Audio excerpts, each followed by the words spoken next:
Hey guys, welcome back. और आज की इस वीडियो में हम यूजीन ओ नील की play Dzire under the Elms की बात करेंगे। तो सबसे पहले हम इसके की पॉइंट्स को डिस्कस कर लेते हैं। इस प्ले को 1924 में पब्लिश कराई गई थी। इसकी जॉनरा है ट्रेजेडी, जो कि 3 पार्ट्स में डिवाइडेड है।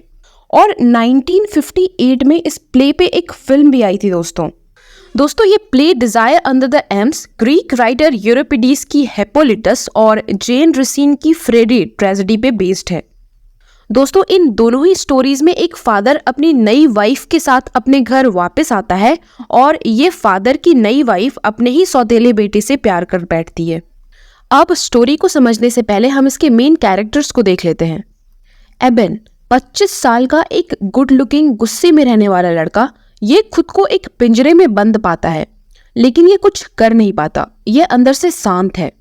फिर दूसरे नंबर पे है सिमोन एंड पीटर। ये दोनों एबेन के बड़े भाई हैं। सिमोन 29 साल का है और पीटर की एज है 37। अब जिस तरह से आपको इन कैरेक्टर्स के पिक्चर स्क्रीन पे दिख रहे हैं दोस्तों, ये वैसे ही दिखते थे। राइटर ने इनके बारे में कहा है कि फार्मिंग की वजह से इनकी बॉडी थोड़ी झुक गई है। मिट्टी में सने ये दोनों भाई एक दूसरे से चिपके रहते थे। और तीसरे कैरेक्टर है इफ्रियम कैबेट। 75 साल के हैं ये, और ये एबेन, सिमोन और पीटर तीनों के पिता हैं। बहुत ही आलसी किस्म के इंसान है ये दोस्तों। और आखिरी है एबी बटनम, इफ्रियम कैबेट की 35 साल की नई वाइफ। अब ये ट्रेजेडी 3 एक्ट में बटी हुई है, तो हम एक एक कर सारे एक्ट को डिस्कस करेंगे। अब 1850 का टाइम है। इंग्लैंड में गर्मी का समय चल रहा है और ढलते हुए सूरज के सामने ये तीनों भाई अपने फार्म हाउस के बाहर बैठकर बातें कर रहे हैं। ये पिता के खेतों में काम छोड़ने की बातें करते हैं, उनके वेस्ट की तरफ गायब होने की बातें करते हैं। और बातों ही बातों में एबेन कह देता है कि वो चाहता है कि उसके पिता की डेथ हो जाए, वो मर जाए। अब रात में ये तीनों भाई साथ में डिनर करते हैं। सिमोन और पीटर एबेन को डांटते हैं because he told something wrong about his father. अब एबेन बताता है कि वो इतनी नफरत उनसे क्यों करता है, क्योंकि एबेन को लगता है कि उसके फादर रिस्पॉन्सिबल है उसकी माँ के डेथ के लिए। और ये इस बात से भी काफ़ी नाराज़ है कि ये लोग सिमोन और पीटर ने भी इसकी माँ की मदद नहीं की। गाइज ये एबेन सिमोन और पीटर का सौतेला भाई है, ओके। इसके बाद एबेन एक वेश्या के पास चला जाता है जिसके पास वो अक्सर जाया करता था। इसके जाने के बाद ये दोनों भाई कहते हैं कि ये एबेन भी बिल्कुल उनके पिता के जैसे है।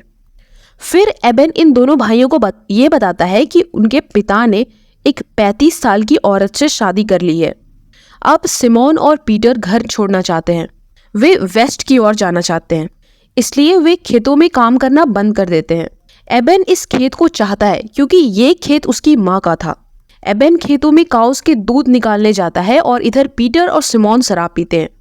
अब फादर अपनी नई वाइफ एबी के साथ घर आते हैं। पीटर और सिमोन कैलिफोर्निया चले जाते हैं।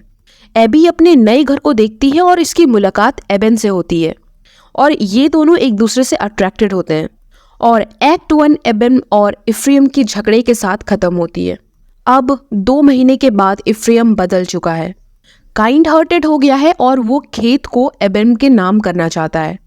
इधर एबेन उसी प्रोस्टिट्यूट जिसका नाम मिन है उससे मिलने जाता है। एबी उसे बहकाकर रोकने की कोशिश करती है पर वो नहीं मानता। एबी को डर होता है कि कहीं इफ्रियम इस फार्म को एबेन को ना दे दे, इसलिए वो इफ्रियम से कहती है कि उनका एक बेटा होने वाला है। इफ्रियम एबी को अपने बेडरूम में अपनी बीती हुई कहानियां सुनाता है।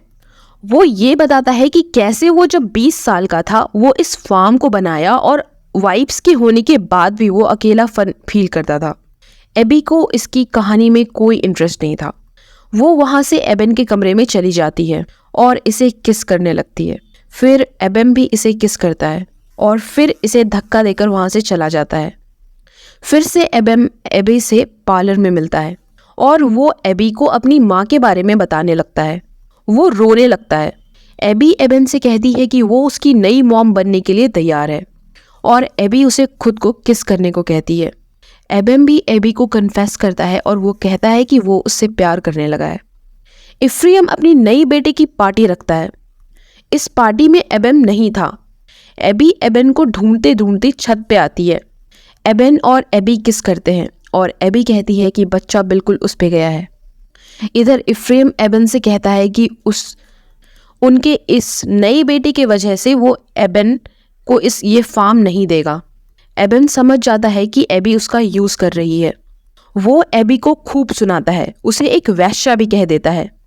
एबी उससे पूछती है कि अगर उसने ये साबित कर दिया कि ये सब उस फार्म की वजह से नहीं था तो क्या वो उससे प्यार करेगा। वो हाँ कहता है। सुबह एबन अपना बैग पैक कर रहा था। एबी कहती है कि उसने अपने प्यार को साबित कर दिया है, उसने उस नए बच्चे को मार दिया है। एबन पुलिस को बुला लेता है। इफ्रेम से एबी कहती है कि उसने उस बच्चे को मार दिया है और वो उसका बच्चा नहीं था। इफ्रेम एबी से कहता है कि उसे उस बच्चे को नहीं मारना था, नो मैटर वो किसका बच्चा था। लास्टली पुलिस एबन और एबी दोनों को जेल ले जाती है।